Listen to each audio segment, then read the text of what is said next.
calm, fighting started again in August. Peace was finally reached in November. By then, more than 2.6 million people had been displaced, and years of drought had left millions without enough to eat. Getachew Ruda spoke to Aljazeera shortly after his appointment was confirmed. He says he's certain the TPLF forces will support efforts to sustain peace. Our fighters are not trigger-happy people who were in the war simply for the fighting or for the shooting. They were there to address political grievances that we felt as the people we had every right to fight for. And we also believe that peace is the best game in town at this point in time. And as long as their political causes are addressed in a peaceful manner, and we have reason to believe that our causes can be addressed in a political dialogue, and then there is no reason why we should continue fighting, because we were not there.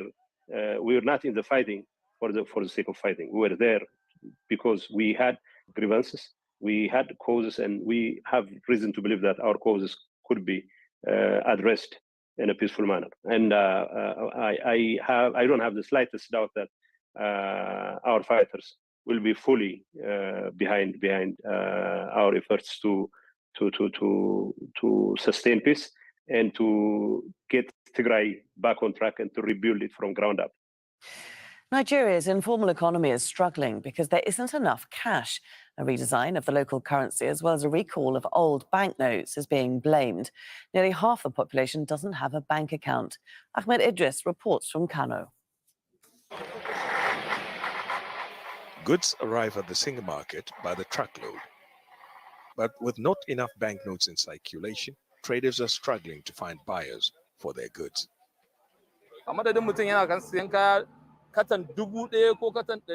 People from rural areas who used to buy 1,000 cartons of goods with cash can no longer do that. Most of them are unbanked.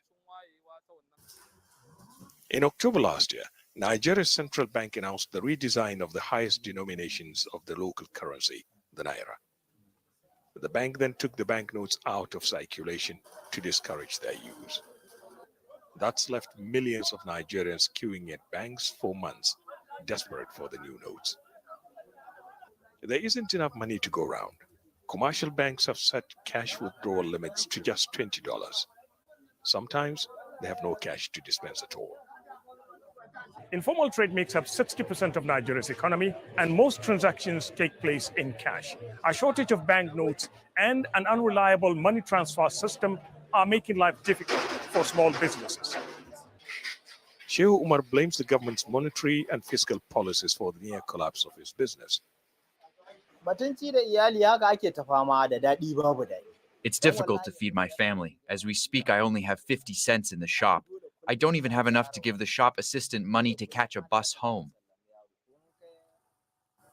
Nigeria's Supreme Court has intervened and ordered the central bank to put the old notes back into circulation until the end of the year.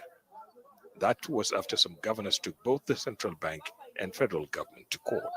When the economy goes down and you need to activate it, you reflate it, not deflate it. What happened is like deflating the economy, and it is impacting negatively on the people.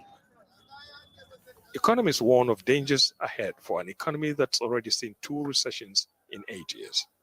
Once economy is experiencing this, it simply means that the economy can collapse at any time. And then before you ginger people to production again, it will take time, because that trust on government and its policies is no longer there. Despite the order from the Supreme Court, the cash crunch continues.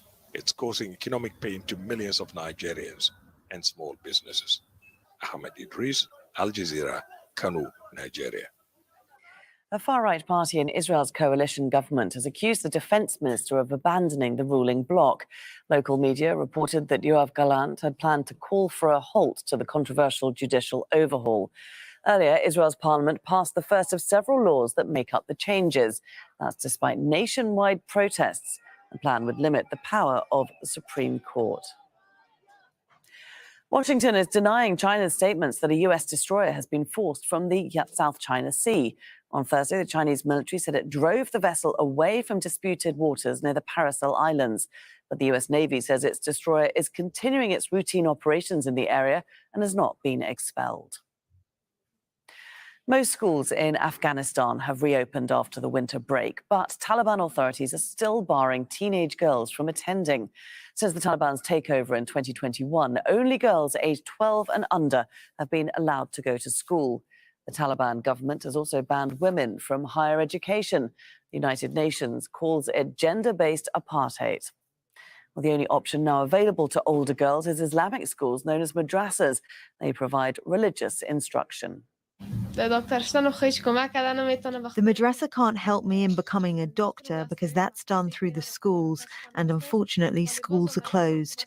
But still, the madrasa is good for increasing our religious knowledge, and it's a good place to enhance our skills. All the time, day and night, I imagine maybe someday schools might reopen and my education will progress further and I'll be more knowledgeable. I will never lose hope. If it isn't through schools, then maybe through the madrasas or online courses, because now there are telephones and the internet. Australia's Prime Minister has revealed details of a proposed referendum that will give constitutional recognition to the nation's Indigenous people. Anthony Albanese spoke at an emotional news conference on Thursday outlining the plans. Australians will vote on it later this year. If it passes, a panel will be set up to advise Parliament on issues that impact the lives of Aboriginal people. This is a modest request. I say to Australia, don't miss it. Don't miss it. So I want this done for Indigenous Australians, but I want it done for all Australians. We will feel better about ourselves if we get this done. We'll just feel better. And you know what? I've said this, and this has been contested. But the truth is that Australia will be seen as a better nation as well by the rest of the world. That's just a fact. Still ahead here on Al Jazeera. All the sport and the reigning European football champions get ready to start the defence of their title. Farah will be here with that story.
It's over now to Farah for all the sport. Thank you so much, Laura. The World Athletics governing body has banned transgender women from competing in elite female competitions if they have gone through male puberty. The council also voted to tighten restrictions on athletes with differences in sex development. The announcement was made during a meeting in Monaco. The World Athletics Council has today taken the decisive action to protect the female category in our sport, and to do so by restricting the participation of transgender and DSD athletes.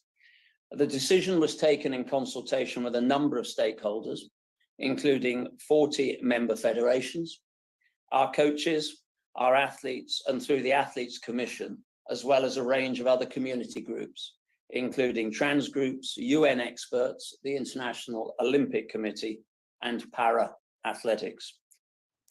Marcy Smith is a former U.S. college swimming champion who now heads up an advocacy group supporting female athletes.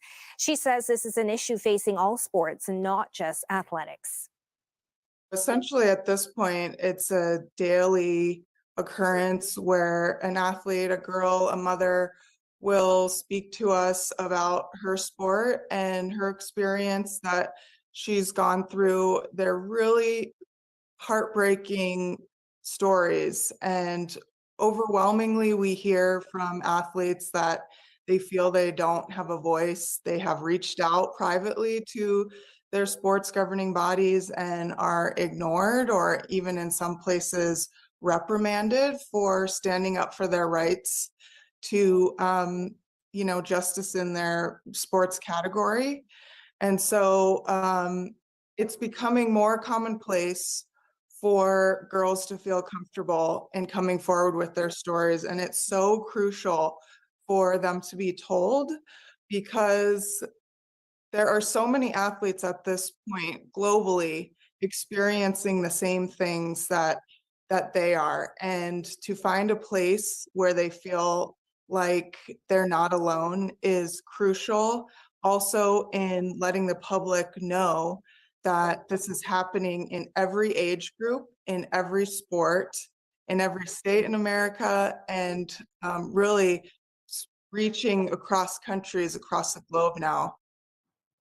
Cristiano Ronaldo is set to break another world record in the coming hours. The Portuguese star is about to become the most capped men's international player of all time.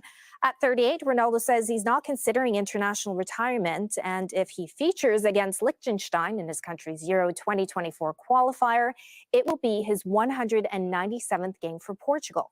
Ronaldo is currently tied on 196 international appearances with former Kuwait player Badr Al-Mutawa. This will be Portugal's first game under new coach Roberto Martinez. Records are always positive. It's my motivation. As you know, I like to break records, but this is a special one. Being the most capped player in history, I have to confess, it's something that will make me very proud. But it's not just about this one game coming up. I would like to play many more international matches in the future. Reigning European champions Italy kick off their qualifying campaign at home against England, the team they beat to win the title 2 years ago. Italy failed to qualify for last year's World Cup. England lost to France in the quarterfinals in Qatar and haven't won an international in Italy for more than 60 years. We haven't won here since 1961, so it's another bit of history that we're trying to break down, and that's a great challenge for this team because they've knocked down so many of those barriers in the past. So it's, I know Italy didn't qualify for the World Cup, but they still have some outstanding players. Football's European governing body UEFA has started its own investigation into payments made by Barcelona to an refereeing official.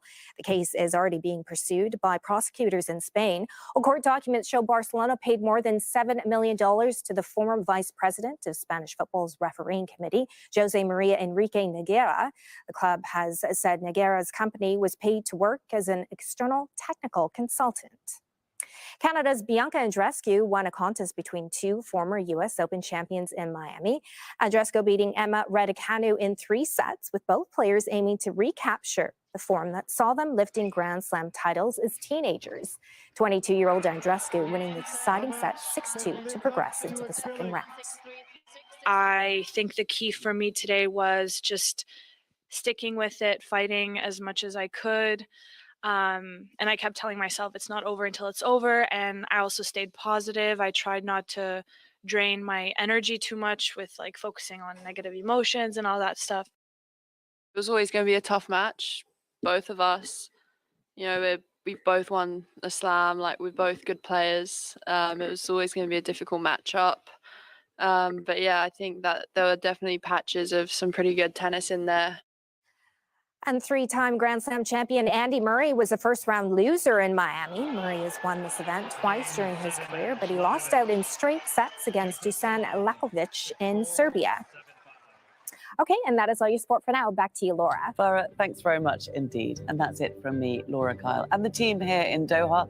Do stay with us, though. The news continues here on Al Jazeera with Neve Barker in London.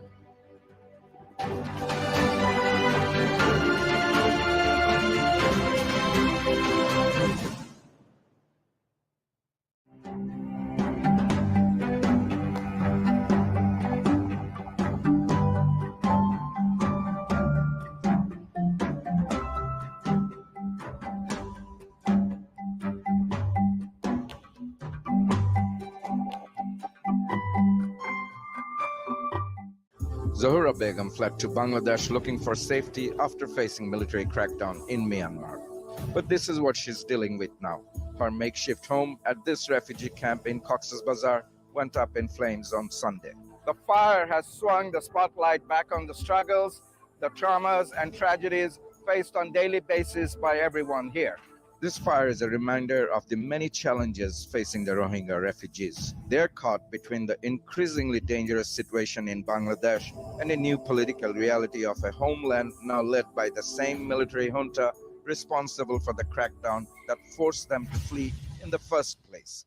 Debating the issues of the day. The 5 largest polluters of the world are in India. Jump into the stream. They made their money on coal. They made their money on steel. Convincing those folks, no, we need to go green is very, very difficult. Giving all a voice. We chose to leave because we wanted to escape war and violence. When you humanize this narrative, you allow people to really understand the reality and you break down misconceptions. The Stream on Al Jazeera. In 5, 4, 3. You mark. Upfront takes on the big issues. This isn't a one-off. He's talking about a systemic issue here. Black lives don't really matter in the police world. Unflinching questions. Is war with Rwanda imminent? Rigorous debate. People are dying because of lack of medical treatment. Challenging conventional wisdom. The fact that people are starting to get angry about this is in itself a sign of progress. Join me, Mark Lamont Hill, for Upfront on Al Jazeera.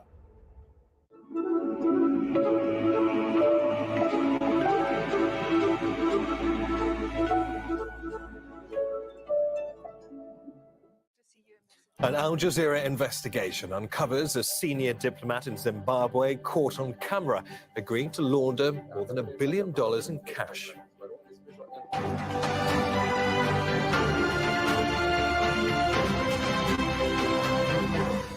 I'm Neve Barker. This is Al Jazeera live from London. Also coming up, Britain and Switzerland's central banks raise interest rates to combat inflation. That's despite recent turmoil in the banking sector. The IMF warns crisis-hit Lebanon faces a dangerous moment after little progress on much-needed reforms. And marking Ramadan in makeshift mosques, many face a tough holy month after surviving Turkey and Syria's devastating earthquakes.